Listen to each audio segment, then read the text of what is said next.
What you know about me? Seen it all, heard it all. Oh, what you know about me? I done it all, just want it all. Oh, what you know about me? I seen it all, heard it all. Oh, what you know about me? Oh, what you know about me?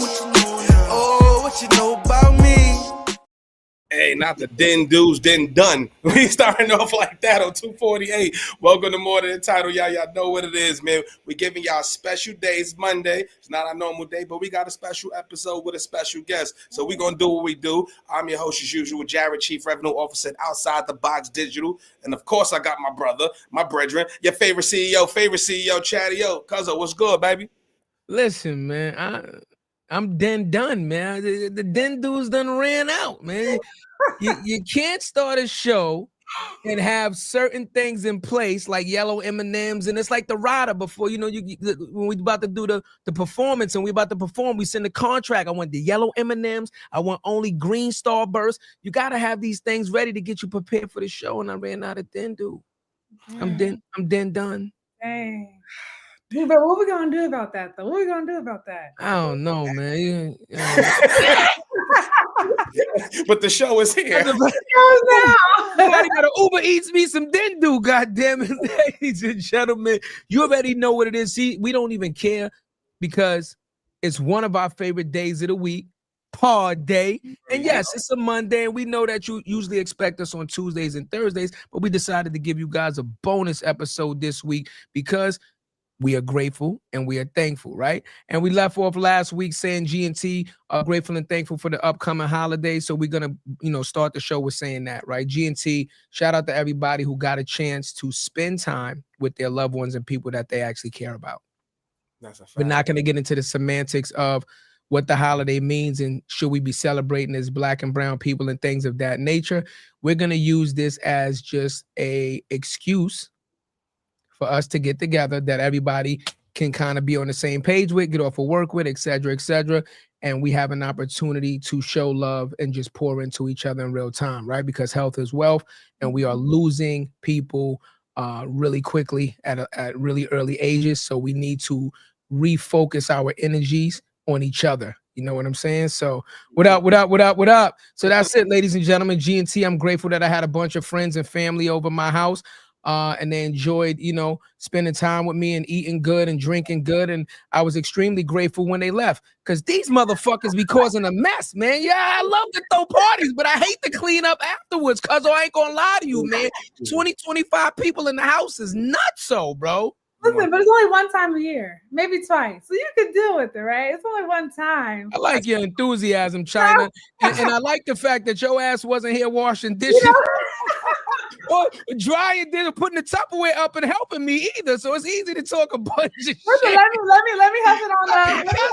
It's easy to talk shit over the when you a couple thousand miles away. Bring your ass here and then say that after one of my barbecues, and then we're gonna see what you say after that. Let me hush it on up. Let me explain my business. That's it, ladies and gentlemen. So once again, before we start the show, I'm gonna say the word phenomenal. I'm gonna say the word phenomenal because we're batting 1,000 and we have never missed. So this episode will be no different. Episode number 248. We have another phenomenal guest. You see it. You see the energy already. And we've been talking in the green room, and she's ready to give you guys a lot of gems, a lot of knowledge. Get your like button ready. Get your subscribe button ready. Get your download button ready because you're not gonna want to miss this episode. Cuzzo, let's do it. Let's start the show. Before we introduce this queen, I want to give a quick shout out to our community. Shout out to our brother Kenny, man. Kenny came through. He rocked with us on Black Week. So I've seen this young lady on LinkedIn throughout the journey, right? You see people, you know who's moving and who's shaking, who's actually putting in the work, who's actually doing something special. And we never cross paths, but we like each other content. Kenny put us in touch, asked her to be on the show. When I actually got to hear her story and actually have a conversation and build with her, it was we got to have her on the show. So ladies and gentlemen, for first time listeners, welcome to More Than a Title. All my people back here, welcome back. You know what it is? It's Jarrett. I'm here with my brother Chadeo. We're tapping in with somebody who's really building the future, not just talking about it. She's a true force, a two-time tech founder, has been helping brands all over the world level up their storytelling and do video. She's out here blending marketing, music, technology in a way that feels real, smart, and rooted in the culture's headed. And with her company Vidlo, she's giving businesses a real way to capture their audience, not scripted, but authentic, real people and real voices. She's an innovative, forward-thinking. Honestly, she's just getting started. So you've seen her on LinkedIn, right? You see her over there. You see her in the boardrooms, right? That's for sure, for sure. See her on the calls because she's out here moving and shaking and putting it on with her company Vidlo. Let's introduce our sister, the CEO and founder of Vidlo, Chynna Morgan, y'all. There it is. Yeah. We're going to give you a good old full-time tech. Yeah, I like that. Welcome to the show. Welcome to the show. Thank you. Thank you for the amazing introduction. I appreciate you guys. Wow. Yeah. Hey, they go. Everybody on the check-in, man. Everybody on the check-in already, man. We appreciate you guys. So, you know, let's have a good show. Yeah, man. Let's have a great show. So, sis, usually when we start off, we like to start from the beginning. So tell us some early influences. Tell us about growing up. What was life for Chynna like early? Let's see. I grew up in the Bay Area, in California, the Bay Area. Shout out to the Bay. So I grew up with all my cousins. We all went to school with each other from K to 12th grade. I was with my I'm sorry. I'm childish like that. You say the Bay and the shoulders just moving on. I'm sorry. No. Real quick, Chynna. That was our way of really seeing if you was from where you was from. Because some people be like, I'm from the Bay, and you throwing E40, and they don't know who that is. Nigga, you ain't from the Bay. You from suburbia somewhere. Listen, we like to go down. We like to do the things. Right. Love. So grew up with my family, close-knit family. I was in theater at a young age, so I really honed into the power of storytelling. I started at 7 years old doing theater.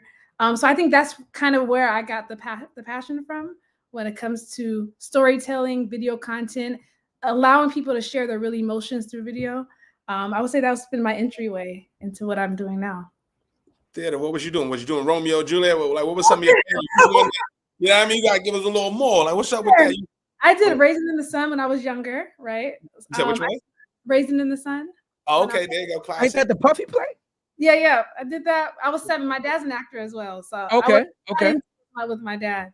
And I did The Odd Couple. The Odd Couple. You guys familiar with The Odd Couple. Yep. Odd Couple. Girls. When I was in high school in theater, I did a whole bunch of different plays, and I did a lot of gospel. I did like a traveling gospel play throughout the years. So I've been on stage for a minute, and I also do a lot of commercial work, like for Toyota, for Sutter Health. So I've been in this space for a while. Okay, slow down. Hold on. You're going too far. Slow down. I just got that shit so casual. You know, I do commercials for Toyota. You know, a couple of the big names. I've heard of them. You might have heard. It almost was Donald Trump. Like, I do commercials. You might have heard of them. They're kind of big campaigns. Fortune 500 companies. I'm not gonna brag. Toyota. You know. The best ever. First of all, Chynna, 7 years old, okay? Yes. Let's get to this. 7 years old. Most 7 years old have one thing on their mind: playtime. Absolute playtime, absolute pandemonium. Just let me run crazy, sugar until I fucking pass out. You're talking about you were doing plays at 7, which means it took preparation time to get confident enough to go on somebody's stage, not in front of your parents, right? Not in front of your friends, but on somebody's stage. What age did you actually start feeling like this is something that you wanted to do, and kind of walk us through the steps on what you did to kind of give that insight to your parents, and then what they did to foster that, so that by 7 you were able to do something like start performing? You know what happened was, so my dad's in theater. He's been acting my whole life, right? And they needed a little girl to play a character. So the beginning of me acting wasn't me preparing for it. It was just, we need a little girl. Can she do this role, right? So I think it was just something I was naturally good at, something I was comfortable, I wasn't scared. And I think when you start off acting, that's all you need. You just need the confidence, right? Whether you're good or not, you just need the ability to be like, I can do this. I could go on stage and not be scared. So I think that was the beginning point. And I think I loved it after that, and I didn't want to stop, right? So then I just kept on acting after that. Then I got assigned to an agency, started doing more bigger campaigns like commercials and short films. So I don't remember a point where I had to think about it. It was just, I did it and I loved it and I never stopped. So tell us about the influence mom and pops had while you were going through that. You know, because my dad was an actor, I was with him most of the time, right? So I seen that passion that he had for the stage. And I think that just kind of fuels my passion as well. And going back, a lot of my family members are performers, like gospel singers in the Bay Area that's travel. So it's in my family. They're performers, they're singers, they're actors. So I think it's just something that I seen, and I just, you know, I knew that it was in me already. Talk to us about some of the differences, because we know actors. When we think actors, we think television and we think movies, but theater is something different. When I think theater, I think Cats, Michael Jackson, you know, Wicked, and two completely different styles, right? Of acting, so to speak, and preparation. Which one do you like better and why? Like, which one do you gravitate towards more and why? I like the stage, right? You like the stage, okay. Big, it's theatric. You have to, right. And the thing is, you get that immediate reaction from the audience, so you know whether or not you're killing something or you're not, right? Yeah, absolutely. Right, absolutely. When I had to transition to commercials, they always had to tell me to bring it down, right? Not big. This is just regular life. And so you really don't get that connection with the audience like you do when you're on the stage and you feel that power being on stage. You hear people laugh, you hear the different emotions that kind of fuse you, you know, as you're going. So theater, and I think, to be honest with you, theater is where real actors come from. If you can act in theater, that prepares you for anything you can do in film. I didn't do it. My poor ladies and gentlemen, when you don't have no dindu. That's the wrong. I said that was the wrong place. I apologize. You didn't say nothing that deserved the woe. I was trying to hit him with the message, but I'm not on point. The dindu got the trigger finger all over the place. Yeah. No, but what you said was real. The immediate reaction, though, let's just talk about that, because there's a big pro and con to that. If you do a commercial, you do it, it goes out, you don't know the reaction till you hear back from friends and family, the blogs pick it up, etc. Right? But when you hear about it, technically, you could be in the comfort of your own home, surrounded by people that love you. So if you don't get positive feedback, they can support you. When you're on stage, if that feedback is not what you want it to be, that could be very devastating in the moment. Again, and you're 7 years old, right? Children are very emotional and get affected by, you know, negative energy very quickly, right? Have you ever had a moment where you were on stage and, you know, you wasn't really feeling the, you know, the feedback, and, you know, you had one of those kind of moments? Can you talk about that? You know what? I can't remember at 7 what that reaction was, because I think I was not even paying attention to it. It wasn't something that was forced on me. Like, it was, I got on stage, but I didn't have to, right? It wasn't you need to do this, you need to be good, you got to be excellent. I didn't have that pressure at that young age. And I think that was good, because I was able to find my own love for it without having to feel like I need to do this to provide or to pay the bills, you know? So in the beginning, I can't say that, but what is true is that because you get that instant, you know, feedback, when you don't do a good show, you know, right away, you're just like, dang, like, you know, but the thing is, like, you just have to go back, because you got to go back the next day, right? Usually you're doing 3 shows on a weekend. You have to go back and give them a better show the next day. So you can't really melt in it too well, but, you know, you feel it. You know, people around you like, it wasn't your best, but tomorrow you gotta do better, you know? Yeah. But I think as a young girl, I didn't feel that, because I didn't have the pressure to be perfect when I was starting. I love that. She didn't have, you hear that, Cuzzo? She didn't have the pressure to be perfect, man. That says a lot, again, to the testament of her father, right? And her family, because Chynna, I'm pretty sure you've heard and you've seen other parents that love a thing, cheerleading and basketball and stuff, and put their children into it, but that pressure is real, right? It's real. And when they mess up, the parents go nuts, right? So yeah, because I think there's the back emotion of like, we need you to do this to get us to be successful. You know what I mean? I think that's where a lot of, you know, emotions come from, of having to be perfect, having to find a way. But when you can just do it because you love it, and you know, and just because you love the stage and there's really nothing else behind it, I think that's just a beautiful thing, you know. Message. I like Cuzzo to it. Oh yeah, I'm ready. I was gonna get the comments, but I'm like, all right, I didn't want to mess up the flow. I wanted to say something, but I'm like, oh, should I address it? Should we not address it? But shout out to y'all on the comments. Yeah. So sis, talking about, so when you actually got the commercial, like walk us through what was that like? You know what I'm saying? Okay. Like what was day like on first commercial when you got an agent? Like did you feel you were really good at that moment? That you was like, so I did a stage play, and the agency found me during my stage play. okay. And I wanted to get signed because I wanted to do more commercial work and kind of just expand what I was doing. Gotcha. I got signed to the agency, and I think that first year I was booking so many commercials. I got a Toyota commercial, which was like a SAG commercial. So that was great. Then I had San Jose Sharks commercial, which is a hockey team out here in the Bay Area. I did a Sutter Health commercial. It was just all, and I think my background in theater prepared me for, you know, for booking commercials, because I already had that experience of acting. And I was able to, even though they had to tell me, I was able to hone it down, you know, hone it back. Yeah. Being big and, you know. Shit, how was that? Like you going to school, you on the San Jose Sharks commercial, they see you at late night, it's 9 p.m. That's China. I was never at school. I was gone a lot, traveling for theater. So a lot of times I wasn't even I wasn't at school. I mean, I was at school, but a lot of times they didn't know where the hell I was at. They was like, "Where's China at?" I'm over here traveling to LA, going, you know, trying to do my own thing.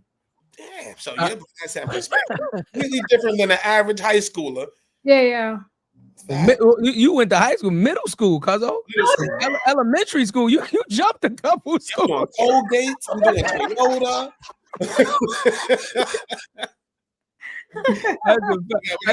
We got a good question. That's a guy. Yes. Yo, Chad, I got a question. What keeps you motivated every day, and what advice would you give to those who are just starting out? Same field or in any field? Good question. Ooh, what keeps me motivated? Yeah. I think my family keeps me motivated. If we don't want to talk about the business side, I would say the people around me keep me motivated, because I see their passion for what I'm building. Like I see how they support and they really see the vision for it. And that just keeps me like, okay, we have to figure this out. But also I think what I'm building is super innovative, and the way that brands use my platform keeps me motivated every day, because I know I'm creating a solution for an actual problem that they have. Yeah. And I think with any business, that is the motivator, right? If you're not solving a problem, what are you doing? You know. Message. Shit, you want to go there? We're gonna jump. I just want to, because you could go there. I just wanted to say some, you know, back to the hockey thing, because I wanted to make you laugh really quick. So, I used to live in Cali for like roughly 2 years, right? What part? I lived in San Diego, and I was in Oceanside, and then we was in LA, right?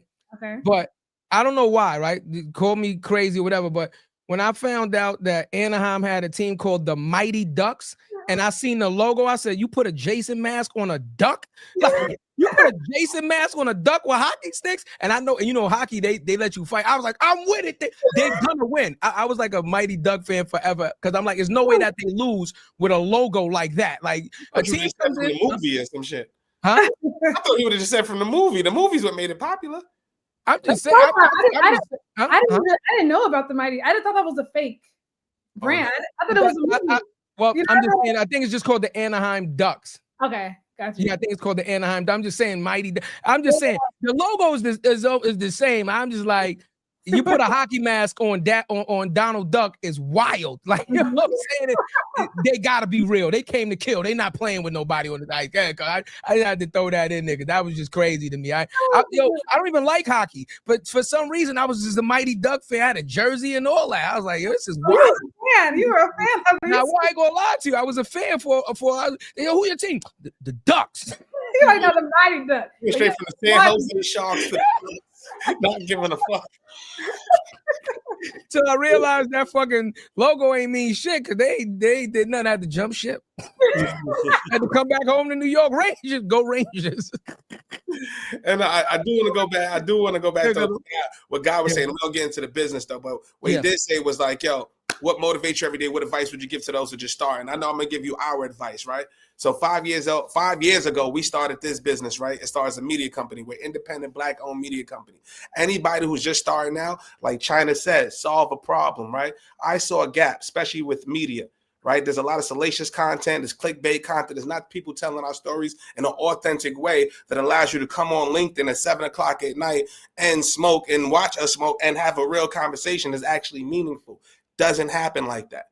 We're in the 1% and comes to that category.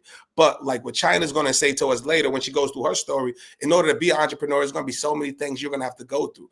Get your mind right. For anybody starting, just continue. It's not going to be perfect. The first iteration with this was crazy. The first iteration client business we did for major brands that we've worked with wasn't the best, but you're going to iterate. You're going to learn. You're going to evolve. Don't be afraid to fail, and don't be afraid to evolve, right? So long as you do that, and anybody that's doing it right now, the name of the game is stay in the game. Keep fighting the good fight. Let me just add something. A lot of people think that what we're saying is like so far off. Don't even look at entrepreneurship. Don't even look at entrepreneurship. Look at your everyday life, people.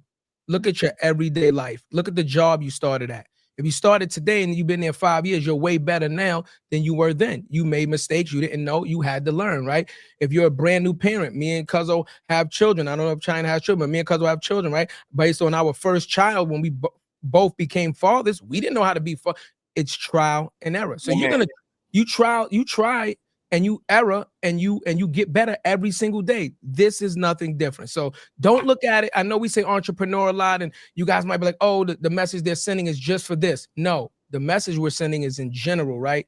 To become good at something, you have to practice. Once you get good, then you have the ability to become better, great, etc. Right? But you have to start the process. That's it. It's like any other thing you do on a daily basis, man.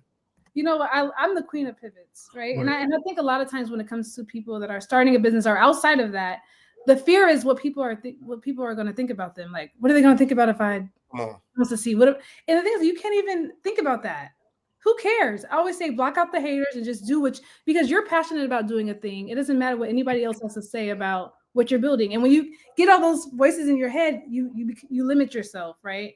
And you're not able to, fulfill what you want to build or what you have a passion for. So I think it's about blocking out the haters, blocking out the voices, and just doing what you need to do to, create or produce or develop what you have in your head, So what were some of them things people were saying to you when you was creating yours?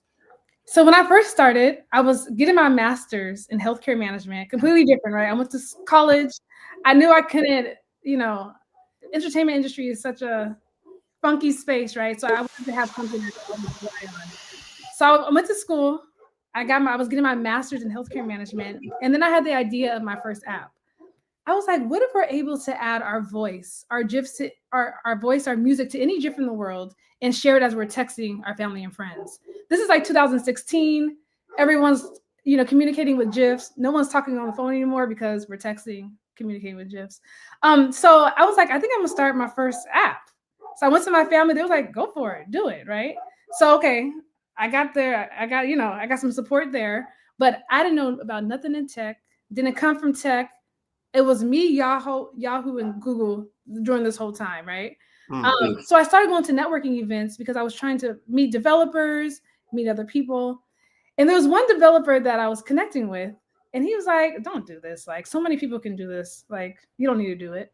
And I said, oh, I'm going to do it. Like, just because you don't see a vision for it doesn't mean that it's not going to work, right? But I could have, as someone that's in the industry, be like, actually, no, this is not going to work. I don't even know what I'm doing here. I said, no, I seen a vision. I had a passion for it. So no one was going to tell me what I can and cannot do.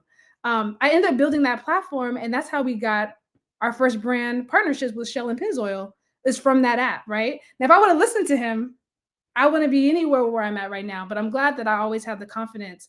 And maybe that comes from my background in theater, having the confidence to be on stage, to speak for yourself. to have no one, no one was going to limit what I think I can do or what I thought I can do,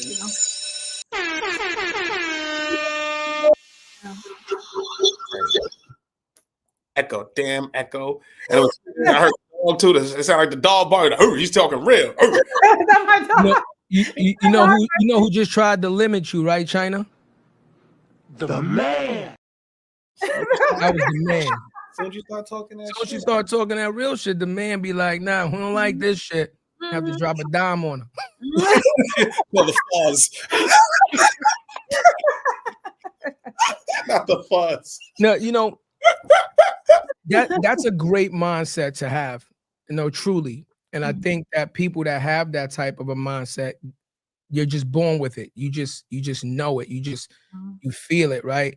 To be able to be like, yo, I'm gonna do a thing, and I really don't care if people are on board or not, right? That is a unique skill because, like you said, a lot of our people in general, they base their actions on others' opinions. They base their actions on others' opinions. So if they have a circle around them that they, know and trust, and they value their opinion, if they pitch an idea, something to them, and once again, like being on stage, if the feedback is negative, 9 out of 10, that idea never comes to fruition, right?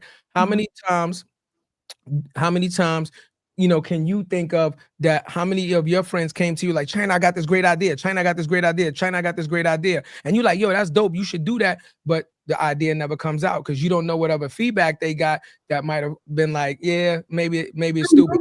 Then you end up seeing that idea become $1 million idea 5, 6, 7 years down the road. And you like, I thought of that 10 years ago. Well, that's what first to market. The same thing that happened with this. Yeah. People, I remember being on 2K since 5 years ago, telling people I was playing ball with on 2K. My homies, love them. I'm gonna do a podcast. I'm gonna do this. I laughed. Like, well, I bet. Like, cool, that sounds cool. Right during the pandemic and all that. So now imagine me going to my boss. I'm doing sales and I'm saying I'm gonna create a podcast, and not only I'm gonna get a podcast, but I'm gonna make sure it generates enough revenue to cover my quota, but also somebody else's. And I'm gonna do all of the work.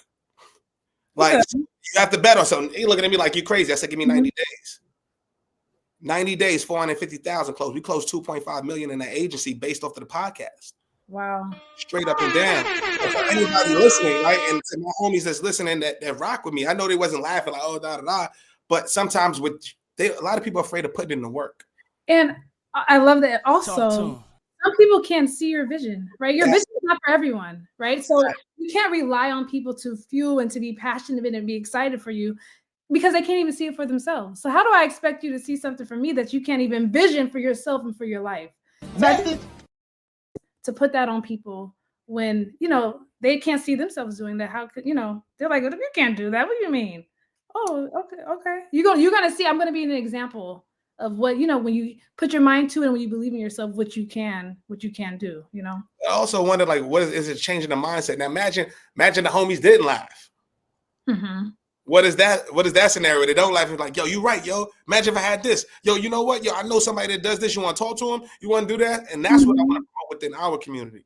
Fuck that, because it's a benefit to both. If they laughing, fueled you, right? Fueled me. If them, you know what I'm saying, yo, everybody doing this. Why are you going to do it? And you like, I'm going to show you. And you keep that in your back pocket for as long as you keep the business running. Like, so it's a gift and a curse, man. But I would love to change the narrative in our community and really, put on. Yeah. Well, understanding if we're going to change the narrative, we have to start with this narrative. But, you don't want to change that. So you are the product? You are the product. You are the product,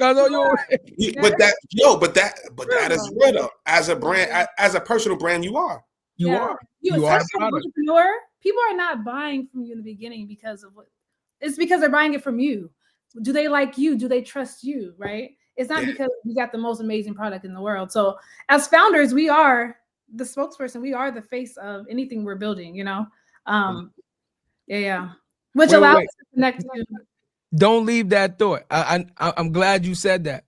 Being the face, understanding you are the visual representation of your company and the product, Does it force you sometimes to not be your authentic self because you are afraid that you might do something or say something that might damage the business or the product? Because we talk about showing up as your authentic self all the time in the corporate space. Now, this is your own space. Do you what's the battle like sometimes where you want to show up full China, but you're like, nah, I don't, what's that like? You know what? I have never thought about it because I don't think I put it on and off.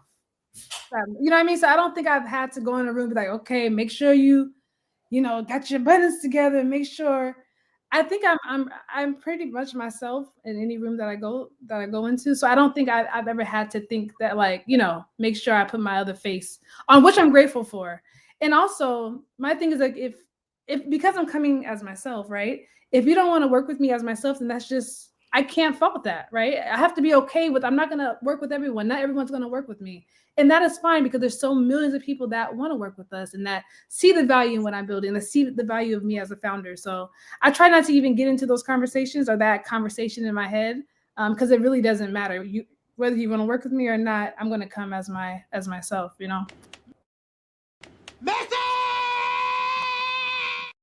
him to it. Beat him to it. I got you.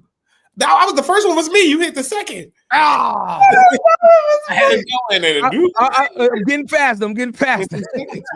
You saying both on this motherfucker. Come on, but that was real though, yo. So when did you start the business, right? So you said you was networking, you going to parties, you're trying to find developers, you're trying to network. What were some of the biggest challenges you encountered before you actually had the finished product? This is my first company, right? It was called Jiff Out Loud. This is before Vidlo. So Vidlo was a pivot from Jiff Out Loud during the pandemic. So when I first started, I didn't know anyone.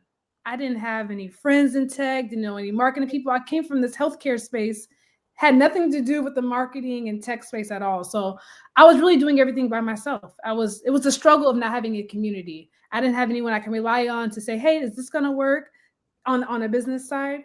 So I think that was my biggest struggle. And when you come into this space, everything is so relationship based, right? You're sending cold emails, ain't nobody getting back to you. But as soon as someone sends, referral email, they're like, oh yeah, let me get on the call. I learned that super early. Okay, I gotta network and meet with people and find kind of like my community if I want to, have doors open for me. Fine. And Guy said another question too. Yeah. He was like, yo, Chynna, what do you think is your greatest accomplishment? And what do you do? Can you just tell the audience? He may have missed the intro. Not sure. But, let them know, you know what I mean? Let them know your greatest accomplishment. What do you do? And, just the, business. You know what? I think my biggest accomplishment is building. It's like building things people love. Whether it's my first company, my second company, is having the ability to see a problem and solving it in a right way that it actually helps people's lives. I think that is my biggest accomplishment that I'm really proud of, is I'm able to just build things that actually work and that actually serve a purpose, I would say. So you got a captive audience, sis. Hey. Vidlo. Talk to them. Tell them what it is. So Vidlo allows you to capture content, video content, super easily from your customers, right? So we talk about like clean data. We talk about authentic content. How do we get your people talking for you so you don't have to talk at all? Right? They become your marketing team, your sales team.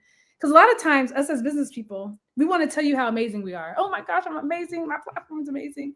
But if no one is talking about you, why would they care if no one is saying the same thing that you're saying? So my platform allows you to get those voices in videos really easy through a link or a QR code. That is Vidlo.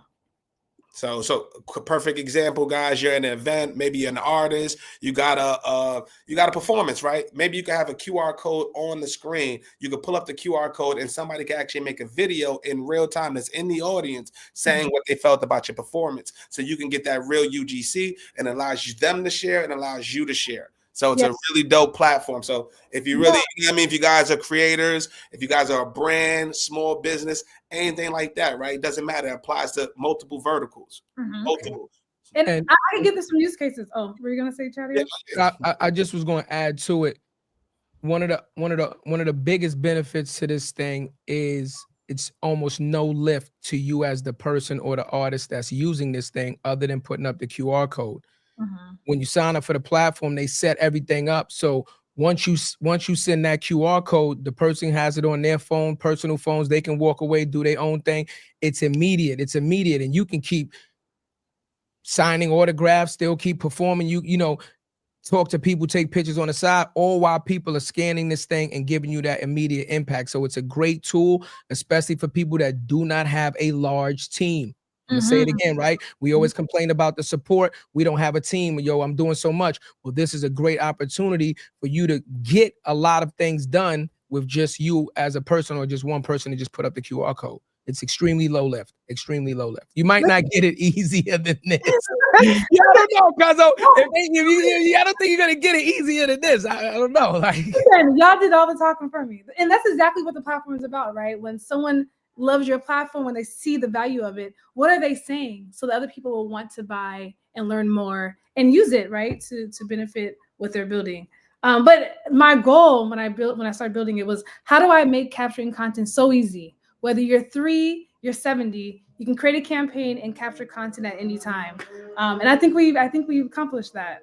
I think we accomplished our goal there. So what I'm curious is you had two companies, right? For that. Oh no. Oh no. Because he likes to blame it on me. He likes to blame it on me. It's me. You don't know. So all right. So you got 2 companies, right? You had the gift company. So what things did you learn from there? What lessons did you learn from that company? How did that company end up? And how did that help you in Vidlo? So when we first started that company, it was an app that you can do, download it in the App Store. So you're able to add your voice, any music to any GIF in the world, and share it as you're like texting, right? So I was building that. I was going to different high schools, different colleges, doing different incentives to get them to download the app. I was growing the app, and that was super grassroots, trying to get more downloads. So then Shell and Pennzoil reached out and asked me to create them their own version for the Formula One event. So I said, wait a second, let's pause here for a second. Great way for us to pivot and work directly with the brands to monetize the platform. So we ended up creating a GIF Out Loud kiosk, right? Where we would customize a kiosk and we'll create your own sonic tune. So like, what does your brand sound like? And how do we get people to create content around the sound of your brand? McDonald's has I'm loving it. You know what Netflix sounds like their sonic identity. So this is pre-TikTok, when music content wasn't really as hot as it is now. So we're doing that. We're doing different activations like Coachella. We did like retail activations. And then the pandemic happened. No one wanted to touch a kiosk. They didn't want to touch it because of the germs. Events and brand activations were done. So I was like, okay, what can I do so I can still serve our clients whether the pandemic's here or not? And that's how I pivoted into Vidlo, what we're doing now. Damn, you saying so loud. We did Coachella. You don't just get Coachella on the platform.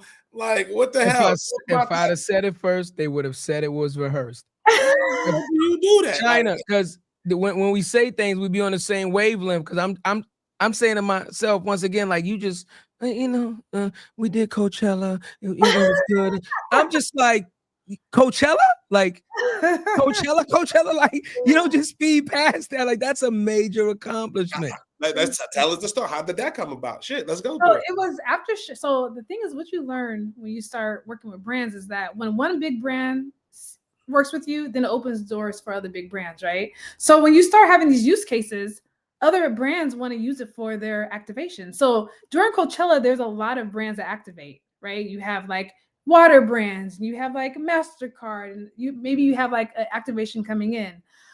So it was through our Shell and Pennzoil partnership that kind of opened the doors up for more partnerships with bigger brands. And we were actually working with a brand in New York. I don't know, Jarrett, if I told you this. The pandemic happened like right when we were going to work with them, so it didn't go anywhere.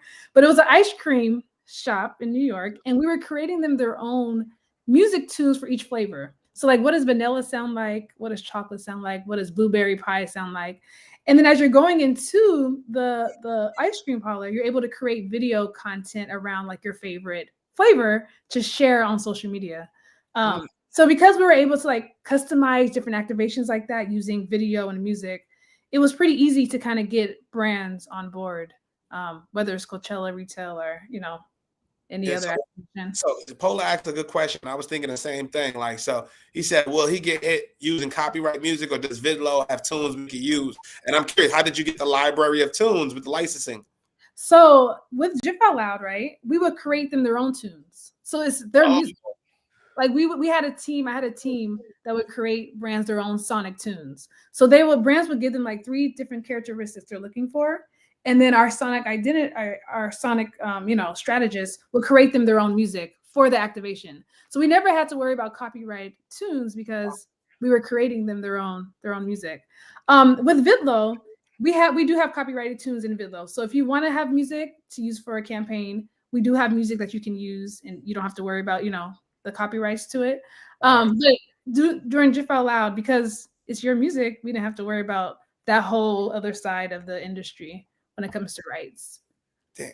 Wait. Hold on, Cuzzo. Hold on. Yeah, go for it. Let me say it first, because they're gonna say it's for hers. So here's the thing. That's a fact, though. Wait. So me and Cuzzo have had guests on the show create something for a large brand, right? Mm-hmm. You don't know the impact of what it's going to be. It explodes. It becomes like the brand's biggest thing ever.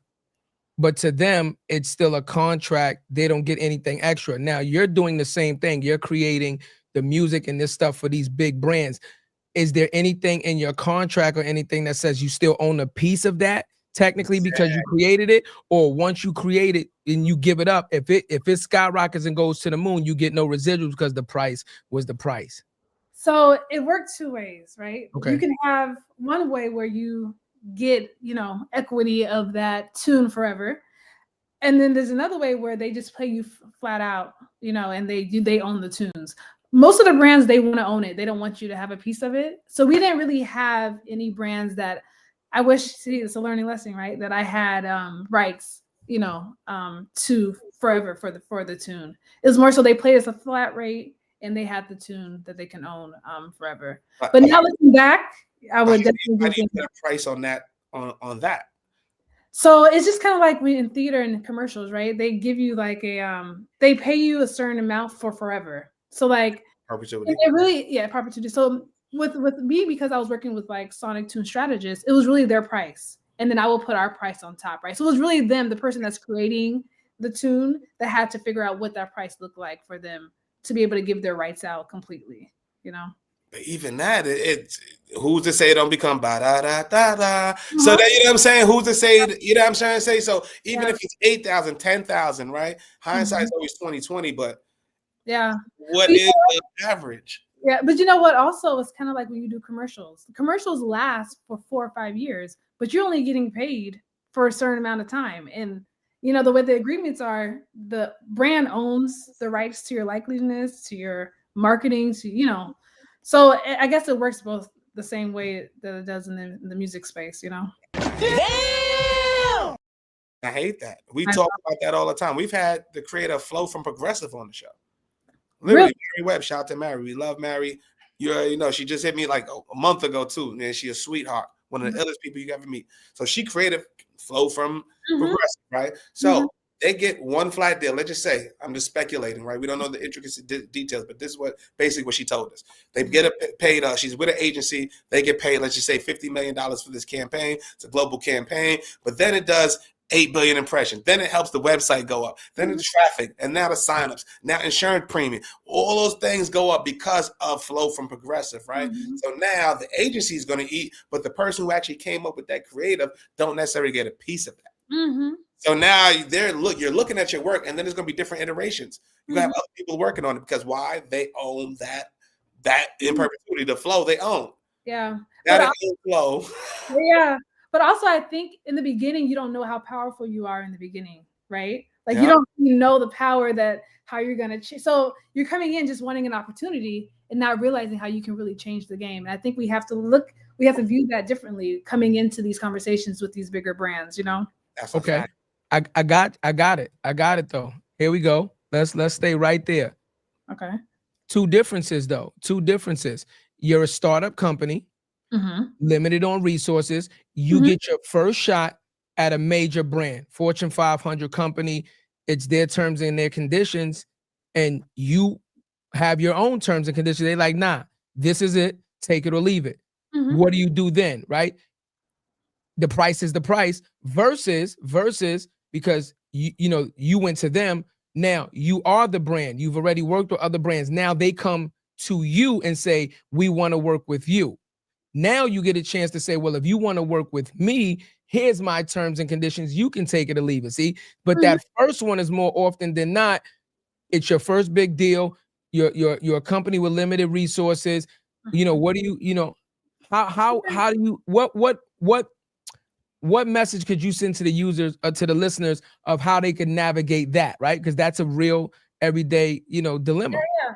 So the thing is, like, it depends on what that looks like, because sometimes you just need that one thing to open the door, right? And sometimes you're gonna have to sacrifice some time, some money, just to get through the door. And then once you do that, then those doors will open after, right? So I would never say don't do it, especially when you're first starting, because sometimes you just need that one door to open up millions and millions of dollars, right?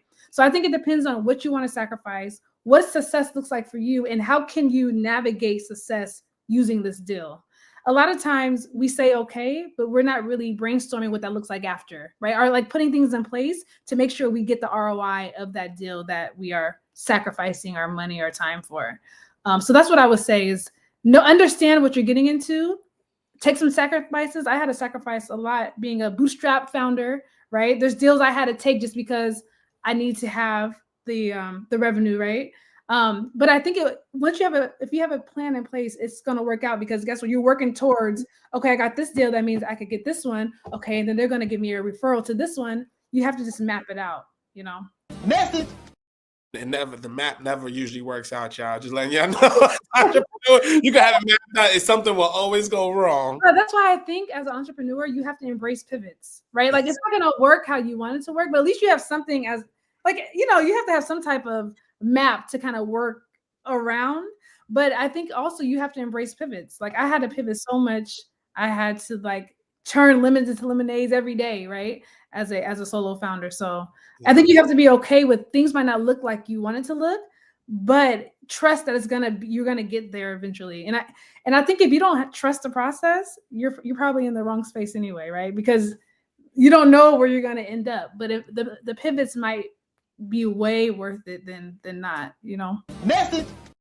That's right. We got a good question. Before we get a guy got a good question about, because Hayes just said, the Clips took $500K up front from McDonald's jingle. They used that to experience to secure a better deal for his work on the Arby's campaign, which he secured 40% of the rights and royalties. Yeah. Right, so once again, look at that. Right. Know what it is. Said $500K, and for no, you got way more than you came for the cheap, and now you got 40% of the rights and royalties for Arby's.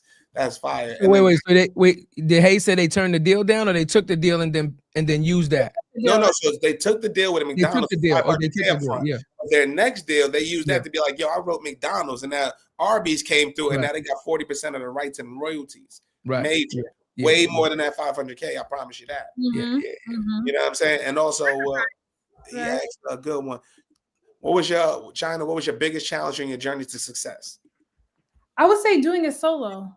Like I said, not having a community to support me or to kind of help me along the journey. Now I do, right? Now as you're building, you learn and you kind of build a community. But I was doing it solo dolo. It was me, Yahoo, and Google, like I said before. So I think that was my biggest struggle, was not being from the space, not having the support I needed. I had the support, emotionally from my family, but not the support when it comes to, the business side of things and how I can get partnerships and how I can really make money. And, you learn quickly that it's about who you know, right? A lot of times when it comes to these bigger partnerships. So I learned that pretty quickly. But that was my biggest struggle, I would say. Well, what advice you giving to people that's trying to meet new people, right? You know what I'm saying? Like, I would say a lot of times we want to network up. And I would say you need to network with people that are right there with you, right? Because you guys are building together. You don't know where they're going to be in the next 10 years.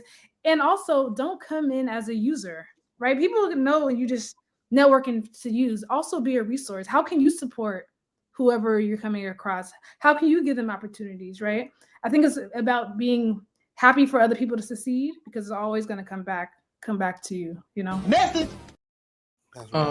I just want to, before we get too far, Hayes, that was thank you for that information. I just want to backpack what Hayes put out there, add a little bit more information.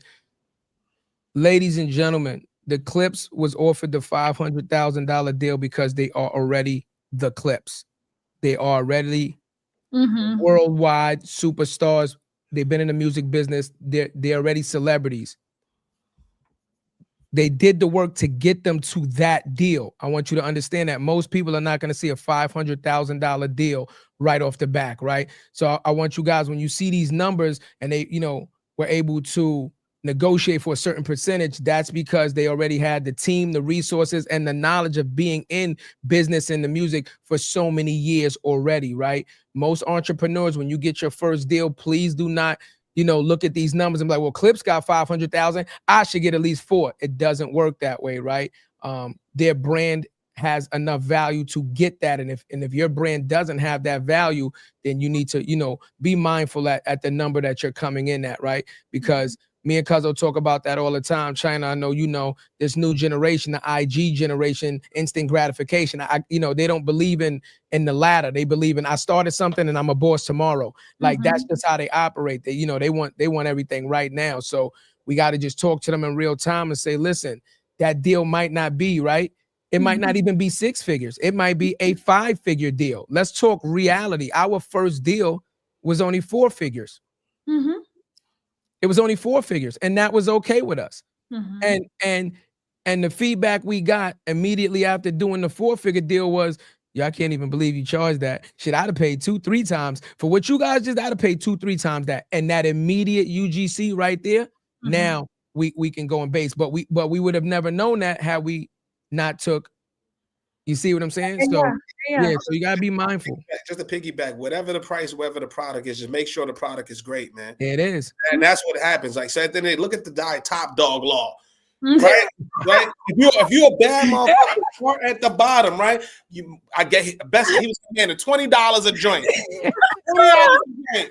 Top dog law.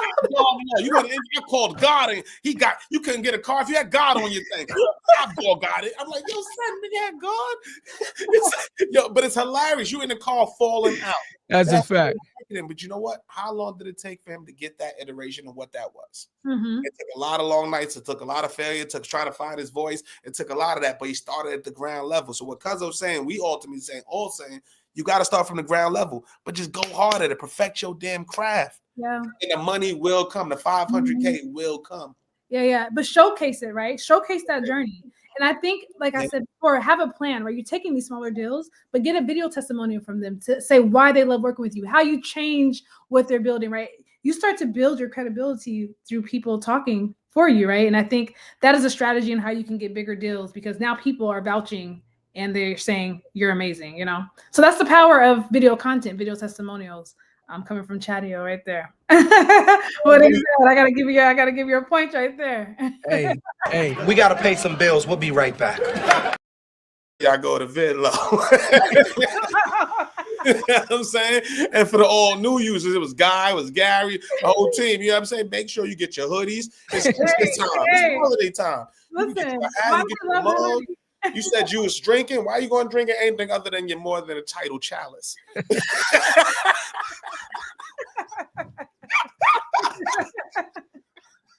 What's wrong with you? Look at your name on it too for extra 5. Chynna, you have never seen a podcast like this in your life. This is unscripted, girl. They can't even create this shit scripted. Chynna, they can't even create this shit scripted. My man said chalice. I'm crying under my fucking glasses. I'm really crying. I got tears coming down my eyes. He's insane. He's out of fucking control. He's out of control. Somebody else got a chat. No, watch a chalice companies. No. I promise you, we will knock on your door. We are not them ones until we listen.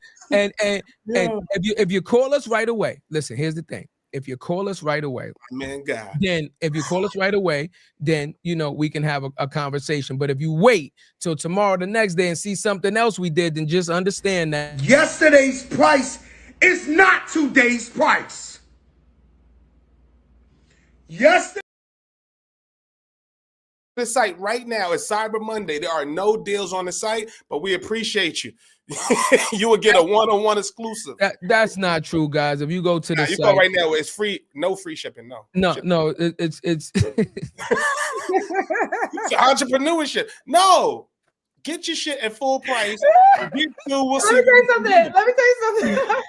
he said, No, free shipping. A lot of times we're always trying to put our prices down. People pay for what they want to pay for, and That's a fact. early, right? Chynna. People pay for what they want to pay for. So Talk that shit, Chynna. you don't have to discount. If they see value in it, people will find money. They say they ain't got no money. They'll find money to get what they want. Message. I want to let me ask you a question that I'm very curious about. Yeah. Your transition into the tech field from the medical field type of a thing. You don't know tech, right? Mm-hmm. See, the thing with tech is if you don't know it, somebody can tell you anything. It's like a car. You know how they say like that, that's why a lot of women don't like to go to mechanics by themselves, right? So you're paying a person to do something for you. Let's say they say it takes 20 hours to do. This shit might take 20 minutes. But if you don't know, then they're charging you all this, crazy amounts of money to do some of the simplest things, right? How did you actually like go about finding somebody to build your platform and vetting them, right? And vetting them without actually knowing tech yourself. Yeah. How did you, how did you go through that? The first developer I hired, it was a hot mess, right? Right. See, there we go. Wait, before you go to the story, before you go to the story, backtrack. What did you start with? So I think that's just important. Equally, the story, knowing what developers you pay. Like, what did you start? You got to tell us a dollar amount. Like, did you have? So I started with $2,500, right? Okay. Because a lot of people don't realize you can start a simple app, MVP, for less than $5,000. Especially if you're hiring offshore. A lot of times we want to hire in the US, is always going to bring the price up, right? But if you just need a simple MVP, you can hire offshore somewhere in the Eastern Europe, somewhere, in India, to get your first MVP. So I went on a platform. They're not the sponsor of the show, so I'm not gonna shout them out. That's right. That's right. No. Shit. Call us after. You can sponsor the next one. Then we'll say your name in that one. In the first one I hired, because I was so new, I knew I had a price. I wasn't gonna go I think above like $1,500 just for like a simple MVP. But he was saying he was working, and I wasn't seeing any code. I wasn't seeing, right? And because I'm really not understanding, I'm still trying to figure out the ins and outs of how to hire a developer. How do I know that they really, right, know what they're doing? So after that, I started just learning lessons. I think it's, you have to learn as you go, right? And I started kind of putting things in place. I wanted to see their code. I wanted to see past apps they developed. Do they have any references on their profile that I can reach out to and, to see what type of worker they were? So that's what I did the second time. And that's when I was able to actually build my first app, which was Drip Out Loud. So I think I had to study myself, right? Because how am I going to be a founder? I don't know the lingo. I don't know the words of development, React, all these terms. So I had to study every day of just kind of like immerse myself in this world so I can at least communicate the needs, and they can think that I know what I'm talking about, whether I do or not, and I'm still learning about it, That's what I'm saying, because we're a part of a network, the Alive Podcast Network.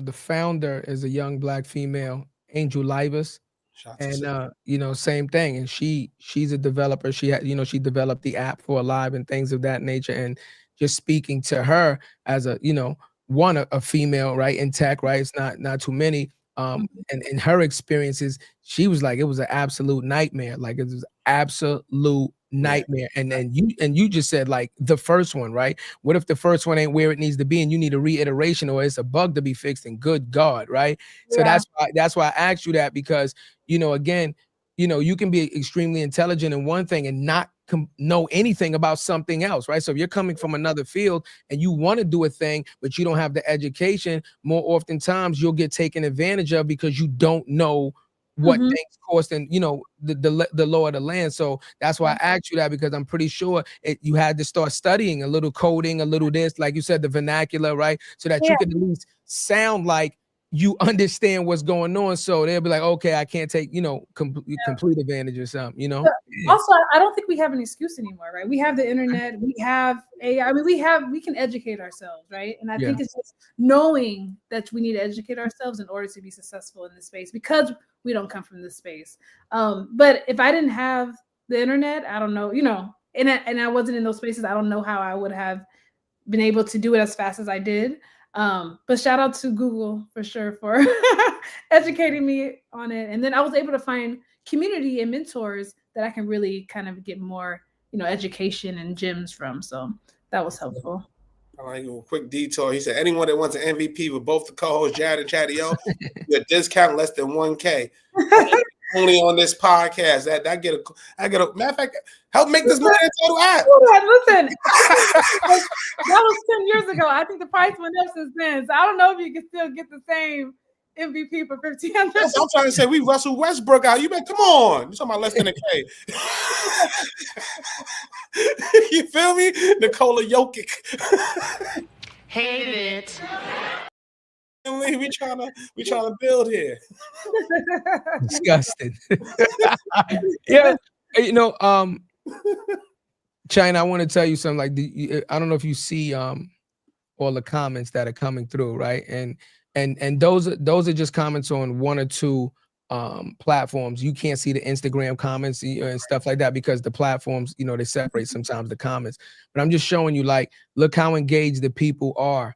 Right? Look how engaged the people are. So, I just want to let you know, like, this is why I say the word phenomenal, right? I said the word phenomenal at the beginning of the show because you see, you come on and you don't even realize, like, your story is so important because you've done so many dope things. You haven't even really sat down and celebrated yourself. I see it. You keep moving the goalposts. You keep shooting past it. So I just wanted to stop right here just to show you, like, you don't realize how powerful the things that you've already done are impacting somebody else, right? You're going to have people that are watching this right now that you might not never meet, but you just changed their lives about something you just said. Y'all can make me an app right now. What? It only took 25. Maybe I can do something. Right, exactly. That mindset right there, right? That's the maybe I can do something. If somebody says, "Oh, you can't do," man, it's only 2,500. It ain't that much. I'll risk it. You see, like people will value the decision, right? How much is it? Can I afford to lose? How much is it? Can I afford to lose? And before I'm like, I'm okay with it or I'm not okay with it, right? Yeah. But I appreciate that. Chadeo. And also, I think when we come into these spaces, a lot of people like to gatekeep information, right? And I know all the trials and tribulations I have to go through. So, like, if I can give someone a resource, if I can give them some tips that I had to go through that can make their lives easier, believe me, I am there for it. So I love when people reach out and I can just give them different things on how they can start a business, how they can pivot from a business. So I appreciate that. Yeah, that was real. Yeah, I love it. I got a question more. Let's get a little bit more in depth about the business and Vidlo. what is success looking like for you, right? So you got this app. It's up and running now. No. Yeah. Now, you know the question I'm going to, right? Now, what was the biggest setback, right, in launching this app in the form that it's in right now, right? What was your biggest obstacle in where you wanted to be, where you started, and where you are right now? Well, I like that question. So I'm a perfectionist, right? So for me, if it ain't right, I can't launch it, right? That's not a mindset that a lot of people have in tech. They say, just put it out there, let the people talk for it and just change, right? But I just can't, that's just not who I am. So when I first started working on it, we worked on it for like a year before we launched. And that's because it just wasn't what I wanted, right? It didn't have the smoothness. The features still weren't ironed out, right? So I would say that was I would say like I want to say a downfall, but because I had brands already wanting to use the platform, I have them to email them every week. Oh, it's going to be done in 6 months. Oh, give us 3 more months, right? So that pressure of knowing that I'm building something for brands that are ready to use it now and it's not ready, I would say has been some of the not the downfall. What's another word? Not the downfall, but some of the Downfall's a lesson. a lesson, Yeah. a lesson that we had in the beginning. I would say, and then I will also say that getting people on early on when you are ready to give you that initial feedback before you go big with it, right? Because the last thing you want to do is create a platform and get McDonald's on there and it's still not ready, right? So having brands, smaller brands that can give you, and they kind of become your brand champions, right? Because they're in there early, they're feeling good about it. You chose them to test it out. They can give you feedback. So we were able to do that in order to grow to now we're serving enterprise brands. Message. Who are you reaching out initially on these teams, right? So like, how did you even realize who your ICP was? So the cool thing was I was building this during the pandemic, right? Because I pivoted during the pandemic. So everyone was at home. Everyone was trying to figure out what they were going to do. So everyone I was talking to, I was trying to figure out who my ICP was. What do you need out of a platform like this? Like, do you need a video platform that allows you to save time, to save money, to make more money? Do you need it to scale? So I was talking to people every day that could use the platform. And I pretty much built it with them in mind, right? I created an ICP, an ideal customer persona, and I kind of just built that in as we're building it. And I was creating features so that they can use it once we launch. So that way I didn't have to go in and launch something with no users. Oh, I had a user base from the people I'm talking to every day on, that can use it as soon as we launch the platform. So that was something that I'm glad that we did, because a lot of people, they build stuff just because they have a cool idea. They don't do any type of market research around it. They don't know who it's really going to serve. And we were able to figure that out pretty quickly. Fine. And Hayes asks, what's ICP? So it's ideal customer profile or persona. Yeah. So it's who you're selling to, right? So every business needs to know who they're selling to, right? You can't sell everything to everybody, right? Mm-hmm. But who is your audience that you're going to dedicate? What problem are you solving for what particular niche? That's your ICP. Yeah. And you have to be ICP is ICE's cousin. Hayes, they're lying. ICE's cousin is ICP. That's the other arm of ICE. That's the one you don't see with the mask and all that, It's ICE's cousin. It's ICP, not ICE. Go ahead, cousin. But also, I think you should be very specific when it comes to your ICP. Like, going down to how they spend money, right? Who is that person? How do they make decisions when they wake up? Where do they work? How do they spend money? Do they have a family? Like, all that goes into that person and how you sell to them. Because sales is about the emotional connection you have with that person. It's not, I don't think people realize what selling really, really is, So talk about funding though, right? So now you're working with these small businesses, right? You getting your ICP, you know who you are, but they're also giving you feedback and telling you what's wrong with the platform, right? What they would like to see, right? So how do you find out, how do you figure out your product roadmap, and how do you budget for that? So what I did was, so many people are going to tell you everything. Oh my God, I think you should do that. And that's why I think you have to have one person in mind that you're building for. If not, you're going to go crazy with the roadmap's going to go down the street, right? Yeah. So I had to figure out exactly who that person is. And then I think it's also a judgment for yourself, is kind of figuring out if that really aligns with what you're building. So you're taking, constructive feedback from your ICP, but also you as a founder, you have to trust your intuition as well to say, okay, no, this could wait. Okay, this is what, I mean? So I think I was juggling both of those at the same time. That's the toughest part. We say it all the time, because what we say, they want peanut butter and jelly, give them peanut butter and jelly. That's what you want, then that's what we can get. But it's hard as an entrepreneur to not just give them that if your vision was a filet mignon, right? Yeah. So it's like you're trying to balance that with making money and also making the best product in mind. So like, but also I think you don't have to build everything at once, right? Like if they have the basics of what they need, they're fine until you start building and deploying different features. So I think you have to have the basis of what they need and what they're there for. And then you start, bells and whistles. And Did you, before you release to the general public, did you actually have a true beta test? I did. Okay. Yeah. Okay. What was the let's say, key feedback that you felt like you got from the beta test? Because beta tests, you know, those are phenomenal because you have full access to every part of the app. As an admin, you can do everything that you want to do. What he say? CP was insane clown posse. Oh, insane clown posse. Yeah, them too. Them too. What you call it? What was the like the biggest key feedback that you got from the beta test that made you say, okay, let's at least fix this before we, you know, release the full version? So our first version of Vidlo was music based. Okay. So it was really for music artists or for brands doing like activations for music festivals or like in their stores, and being able to just get that UGC from music. So like, show us how much fun you're having at this festival, and people are just like hyping up over the fun, and it's over music for them to share on social, right? So I'm thinking like these are the most fun moments, right? People want to capture this type of content because now TikTok's popping, music's popping on videos, that whole thing, right?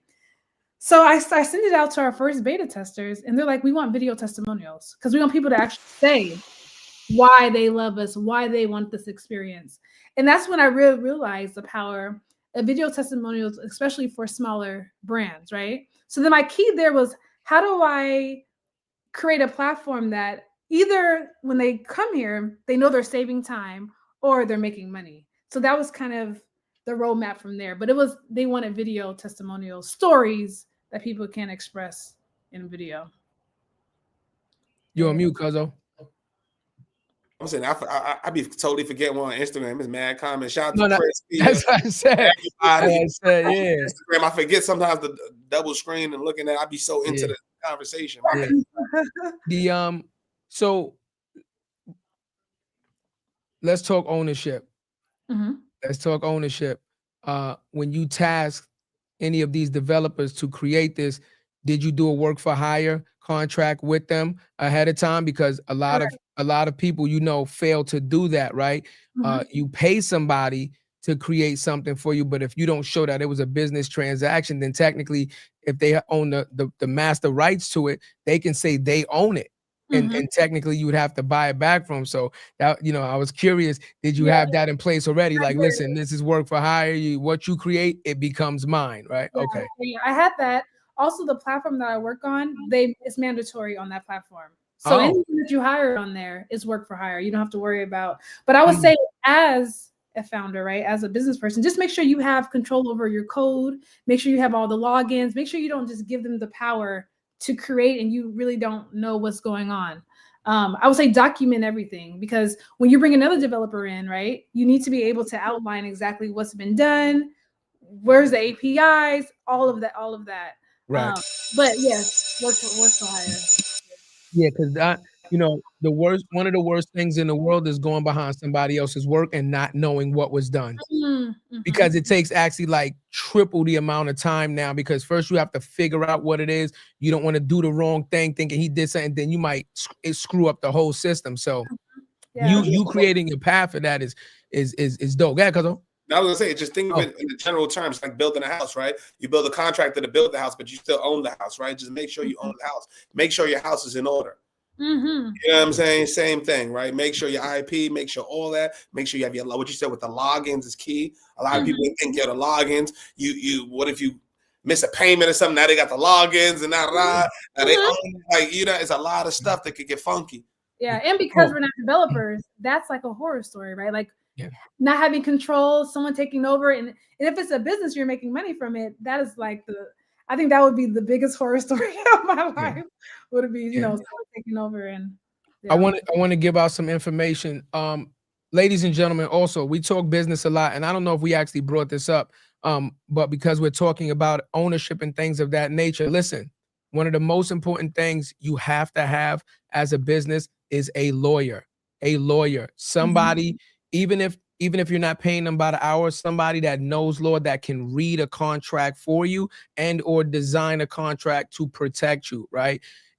And yes, lawyers can be expensive, but this is 2025. There's a lot of plans with law firms right now that you pay a flat rate per month and you get representation throughout for anything that you need, right?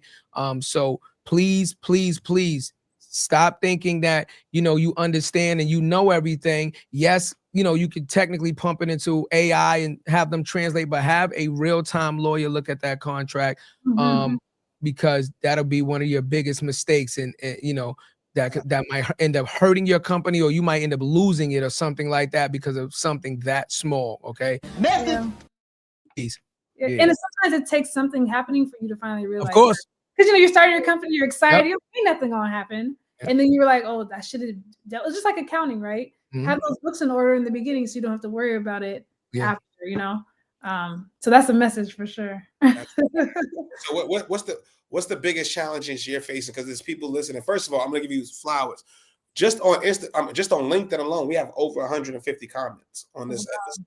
Wow. Over 150. I don't remember the last time I seen 150 on LinkedIn. Wow. I can't remember. So this is real. People are listening. People are tuned in. People are rocking with the information. So I'm pretty sure somebody's going to hear the replay or watching it live. And then like, yo, I love Chynna. How can I help her? What are some of the biggest challenges you're facing right now? How can somebody help you? You know what? Scaling partnerships, right? Because we're still a small team. Is other partners that we can work with to amplify their brand, to help them capture content easily, to be a part of their brand activations, their events. I think it's always getting more partners. So I would say that will be our biggest challenge right now, especially as we're going to Christmas time. People are now, shutting off their computers, not trying to respond to the beginning of the year. But even heading into 26, I always say scaling, right? It will be scaling our partnerships. Well, I want to say it here first, 2026. I want to make sure that Vidlo's at Inkwell Beach with more than a title. I would like to say that. There's nothing finalized yet, but I would like to throw that in the air because we want to help each other out.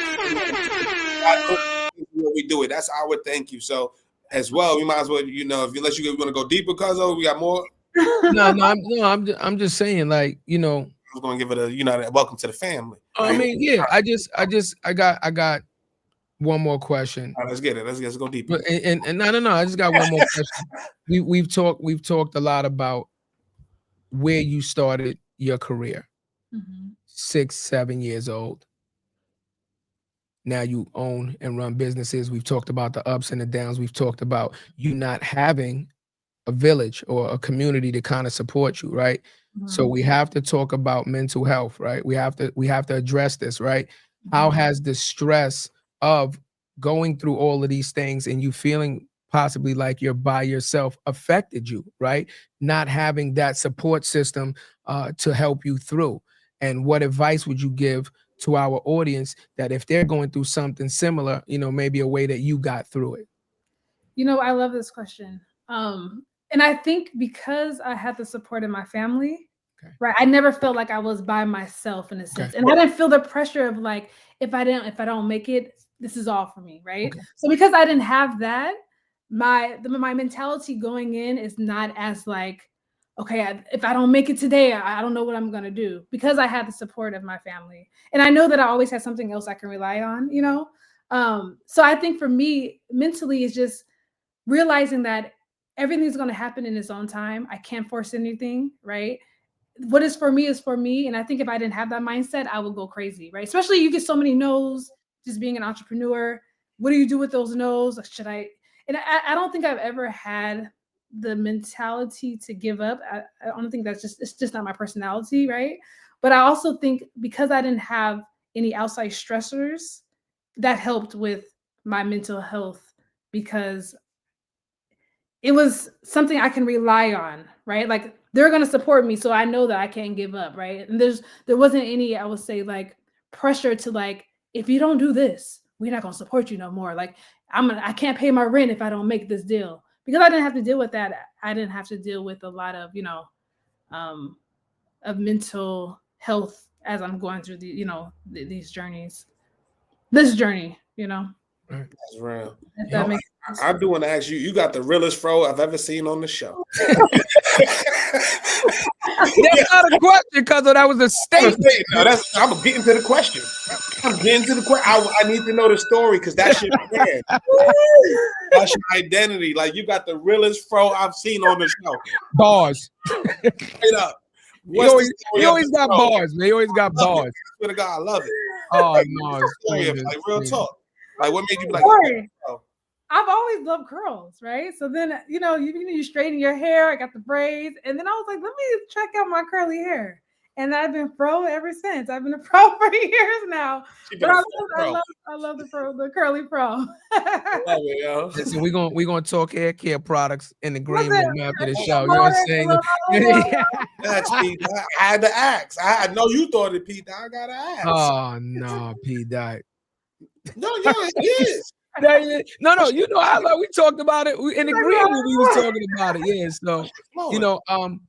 so okay. Another thing, right? So your mental state is there. We got it. Your business is there. We got it. Thank God, right? Okay. Thank God, because and I think because I'm aligned with God and I have a belief. Okay, go ahead. I have to thank that for my mental health. Absolutely. If I didn't have that alignment, if I didn't have family, then I don't know where I would be mentally going through this journey, right? So I have to thank God for my mental, and most, and I think I'm comfortable saying that. And if I'm wrong, Cuzzo, correct me. But most guests, when they come on, they definitely thank a higher power, whatever religious denomination they serve. They definitely say the same thing. So I could appreciate you saying that. But what I haven't heard is, what does Chynna do to relax? When does Chynna close her laptop? When does she turn her phone off? And what do you do now to take care of Chynna? Because guess what? We talked about this on the last couple of shows, more prevalent. You could be a CEO, you could be this, you could be wealthy, you could do this, you could have all these other problems until you have a health problem. Then you only got one problem. So what does Chynna do to take care of Chynna herself? You let your hair down. What do I do? Yeah. You gotta get my dance on a little bit. You know what I mean? Okay.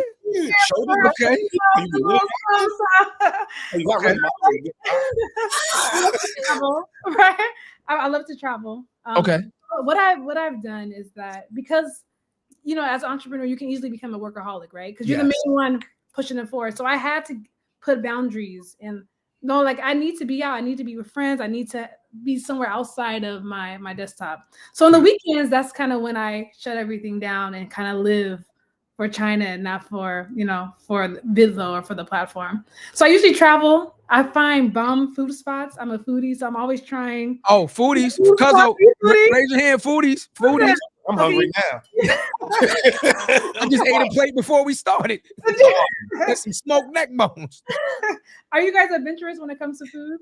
Like, will you try anything? Oh, I am. Yeah, I'm not going to Asia eating worms and shit like that. Like, nah, I eat armadillo. Chynna. I'm not eating armadillo, my guy. Sometimes I go to cook. We be the guy like, yo, I'm gonna make this. He be like, nah, I don't want that. And I'm like, you don't want that? I'm like, you don't eat that? He like, nah. I'm like, you want to? Nah. I'm like, what the fuck do you eat, bro? Like, You're a picky eater. I'm picky. I'm not eating armadillo. I'm not eating smoked neck bones. Hold on. You don't have the collard greens. Put them in the collard greens. Collard greens. I don't eat the neck bone. I eat the collard greens. I usually but why? Hold on, pause. The meat that's in the collard greens come off the neck bone. I don't care. This is if you want me in my process, this is my process. I'm immature. I don't eat no white sauce. I don't give a fuck what it is. No white sauce, mayonnaise? No mayonnaise? No white sauce. Hold on. How do you eat a sandwich? That's what I'm trying to tell. How do you eat a hamburger? A hamburger. And that's it. It'd be no mayonnaise. It'd be salami, turkey, and some shit with no mayonnaise, no white sauce. I'm immature like that. Yo, he's out of control, Chynna. He's out of it. Listen, a lot of spots they look at me crazy. I look at Chynna. I sometimes be like, yo, cuz you want this? He be like, nah. Like sometimes we have to leave that restaurant because he won't eat nothing in there. He be like, yo, cuz honestly, you could get something, but I'm not gonna fuck with nothing. I'm like, you can't find nothing. He's like, yeah, not really. Like, nah. Listen, you wouldn't want to go out with me because I want to try everything new. I'm like, okay, listen, why haven't we tried that we can try at this Let's time? go. What's the illest new shit you've tried? Like, let me see how I venture you. What's the illest new thing you've tried? I tried shark soup. Is that crazy? I got shark bites in the fridge. Okay. See, okay. You know what I mean? Like, I'm not doing armadillo. Raccoon. I'm not doing raccoon. Wait. You got those from Stu Leonard's? Oh, what? No, not Pops Cortos. Oh, Pops Cortos. That's straight from the wild. That's fresh. Yeah, that's fresh. Yeah, I can't wait. Hold on. So you eat shark soup, but you won't eat mayonnaise or sour cream. Or I eat a gator. Gators are good. Gators are good. But Gator's it's good. When you jelly roll, when you get the back food, taste though. on a roll or something, on fried rice Listen, with some Bruh. chipotle. see. Here's the thing, Chynna. Here's the thing, Chynna, with this motherfucker right now. He talking all that shit, right? He talking all that shit. But now I'm gonna put him on the spot. We supposed to do the hot potato chip challenge. That death chip. Okay. Waiting for Cuzzo to fucking do this shit. My chip expired. I ended up throwing that shit away. And I was mad at the motherfucker. Wait for you to do that, mother. A year and a half. Does a death chip sound appetizing? I'm a flavor guy. There's flavor in there. It's flavor in that. Flavor just burn your mouth off. Maybe pie like this, you know, like Forrest Gump in this motherfucker. No. He said he wanted to be good. Listen. What's the mountaintop, Chynna? What's the mountaintop? If you could see the future right now and be like, this is where I want to get to, and when I get there, I'm good, right? I'm all the way good. What does that look like? What's your mountaintop look like? You know what? I don't know if there's a mountaintop, right? I don't think there's like an end, right? I think I'm a lover of creating. I like to create, right? So like I think just building different products, creating new businesses, I think that is my mountaintop, is just having plenty of businesses I've created and I've seen through that people actually enjoy. Let's be my mountaintop. I like it. Yeah, we got to add last question because we don't went all around. We asked we asked this of a lot of successful Black women. Now, are you single? Are you taking Chynna? Like, are you looking? How does that work as an entrepreneur? How does that work? What do you mean in terms of like? Are you taking like dating? For context, a lot of Black women that are successful find it hard to date. Yeah, Either they're married for like 30, 40 years and they're like, yo, this, and we've heard some great stories where the men were actually doing some of the, the non-traditional roles, and it's really dope. So I'm just curious, like, how's that worked out for you? Or do you find yourself so busy, people don't understand you? Like, are you with somebody? You got support? Yeah, I have support. So I'm dating, right? And I don't think I've always been able to still have that part of me, because I don't think I don't make my job my identity, right? I think a lot of times we make it our identity, so that's all we talk about, and we come in with that aggression and that, but it's not my identity. When I'm with whoever I'm with, I'm not the founder or the CEO. So I've never had to have that struggle of, finding a partner because of my business. That's fine. So if you get somebody named Tyrone or Hayes, he's out just about to ask. Yeah, see? You might get a date promo code more than the title. You might get a date. I don't know, man. Early strawberry. Likes what he likes. I'm trying to. Might be the love connection in this moment. I'm so done. Yo, you feel me? You're good dude. You're good dude. My son's golf all good dude wouldn't be here if he wasn't. Hey, you want to shoot your shot? You got to download the QR code, scan it, make a video. Make a video. Make a video, hey. Yeah, make a video. Yeah. That's mad creative. Confess your feelings. It's hilarious. So you gotta get the pro version. That's what we're gonna do. Okay. Not the slow version. Okay. So one last question with the company. Yes. Okay. So the company's up and running. Yes. You have the version that you have going right now. Can you kind of give us a little insight on what's the next upgrade, or what people that are going to use the platform can look forward to in the next iteration of it? Yes. So one space we're really getting into really heavy right now is marketing research. So we're working with a lot of bigger brands because they want to use the tool to capture real voices, especially with AI that's happening. You don't know if things are synthetic, it's fake data, right? And when you have so much fake data, you're not able to get real feedback from it. So nothing is feeding the systems to tell you what you should be working on, what people need. So we're working on a couple of features now just to kind of create more opportunities in that space of marketing research, of more AI insights or analytics that you can get from the videos. That's an exciting space we're going to now. So it's like social insights, validating social insights, getting clean data, getting, you know, real basic. How do you price that? Because we had a few we had some AI companies reach out to us and be like, hey man, we'd love to get you upload your videos from 248 episodes and more than title, and people giving games like China and da. But what do you think of a price?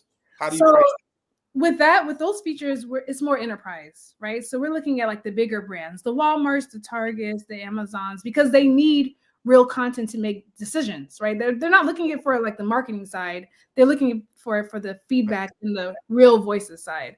Yeah. So those start off, you know, way more than what we offer on our site. That's like 100,000 to 500,000 a year, just depending on the features and what they're looking to do. Look, a lot of open AI may come to your platform and say, hey, look, you got X amount of videos here. Now, if we can train our AI using this, anthropology might come through. All these companies may come through, and there just has to be a price to that. I just want to make sure us as Black creators know the value of what that is, because you own that IP. Yeah. You know what? It's really tricky working with AI companies, because a lot of companies don't want, you know, you feeding their systems, open AI systems, right? That comes like a trust issue when it comes to creators. It's a gray area. So I think that's not a space we're looking for right now in terms of like feeding systems, more so feeding the brand systems so they can make better decisions, not like the full open AI, you know, environment systems, you know.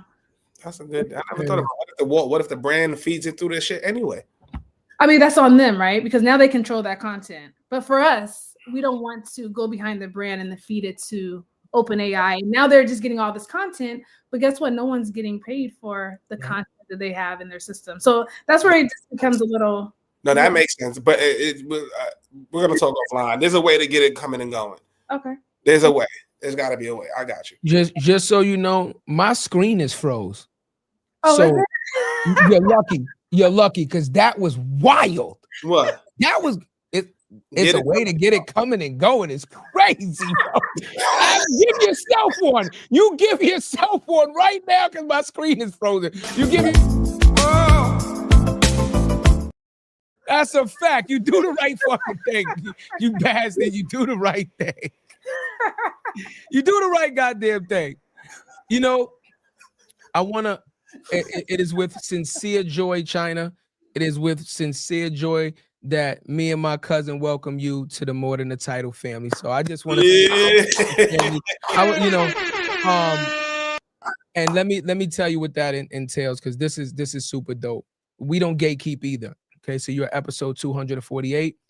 We've had 230 something guests before you.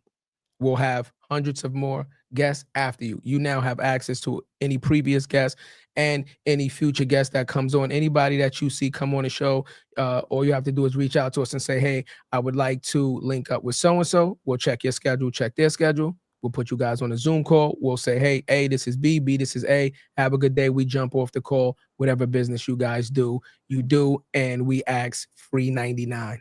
$3.99, right? So that's part one. So please take us up on that offer. We've put dozens of people together already, and deals have come from it, right? So you now have a village, right? You now have a village, and we are honored to be a part of your village, right? And secondly, now you from the Bay Area and all that, but you know we from the New York, the Big Apple, you know what I'm saying? Big Bronx, not the little one, not the little one, never the little one. You're ever in New York, because also being, you know, part of it, if you're ever doing anything in New York or in its surrounding area that we could support, even if we're not covering the event, just show up. And, you know, if you're speaking somewhere, we'd love to come and support you. Or we like to eat. We like to eat now, even though don't finicky, we like to eat. So if you want to come in and be like, yo, where the cheesesteaks at? Let's go get a chopped cheese, or, you know, something like that. Hey, you let us know, and we love to hang out with our guests in real time. If you think you had a good time with us on video, I'm just telling you, you're gonna get ice for your cheeks. It's a vibe in person. The cheeks ahead of time. You get ice packs. You'll be crying because it's insane in person. So welcome to the More Than a Title family. You know what? People say that. They be like, reach out but listen, I'm gonna do it. I'm gonna reach out. You know, people be talking that talk. Hey, reach out, man. You're serious. Hey, my screen is frozen. You see my son's godfather said, I'm coming. She from New York, I'm coming. Cuzzo. So please, that was the drum roll. You missed the cue, Cuzzo. Let me give you the cue again. Come on, Cuzzo. There's no way he lives with that. He gets one for that. No, yeah. Come on, that was crazy. Great area. All right. It was a brazen shot. It was brazy. It was brazen. It's crazy. Yo, Hayes, man. Hey, Hayes, I love you, man. I swear to God, I love you to death. And with that being said, ladies and gentlemen, we are coming to the final. Listen, it's the final moments of the show. I know you're upset. We're upset. But guess what? We'll be back tomorrow. And Thursday, because that's what we like to do. Now, once again, I started off the show by saying the word phenomenal. And we didn't miss. This young woman came on and gave you guys juice. She gave you the source. She told you how young she started doing a thing and worked on a craft. Went to school, studied something, but ended up working somewhere else. But she wasn't afraid to pivot. She gave you guys a lot of gems about what to do and what not to do in business. What she didn't do, and I'm going to pause this, is because she didn't give you the information on where to get in contact with her. So before I finish that, please, Chynna, please let the people know where to get in contact with you. Yes, and how to support the company. Please. So check out our website at vidlo.video. vidlo.video, video. I'm always on LinkedIn. Please reach out to me on LinkedIn. I accept everyone. I love chatting with anyone new. Say how I can be a part of your community as well. And then email me. My email is chynna@vidlo.video. And send me a note. I would love to explore what you guys are working on, how I can support anyone that's watching in the audience. Sincerely. And yeah, that's how you can reach me. There it is. And now back to what we were saying. Now, she also told you that she keeps moving the goalposts because she's a creative. That means that whether she's working, whether she owns her own business, it doesn't matter because she's doing what she loves. So it's not work for her. That was the hidden gem in that. It's not work for her. So find the thing that you love and understand once you do it, it won't be work. It won't be so taxing on you because you'll love to show up and show out. But understand, she's been working since she was 6, 7, 8, 9, 10 years old.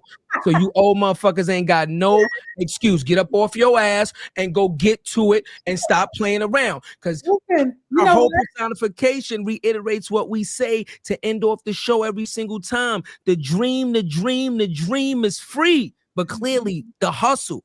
Well, that's sold separately. And if you scan the QR code, you're still not gonna get a discount. But it is sold separately. Go ahead, Cuzzo. No, I was gonna let them know just tomorrow, because a lot of people's on the chat. Yeah. Tomorrow, Real Talk Fan Appreciation episode. Hold up. Gary, Guy, everybody who's on the chat right now, you want to come through, you're working on something dope. This is the time to get on the screen, get your message. This is the time, all right? It's one episode a month. Tomorrow we doing it. It's the last one of the year, so we're going to show the hell out. And then guess what? Thursday, episode 250, celebration. We got the Tavio Samuels, CEO of Revolt.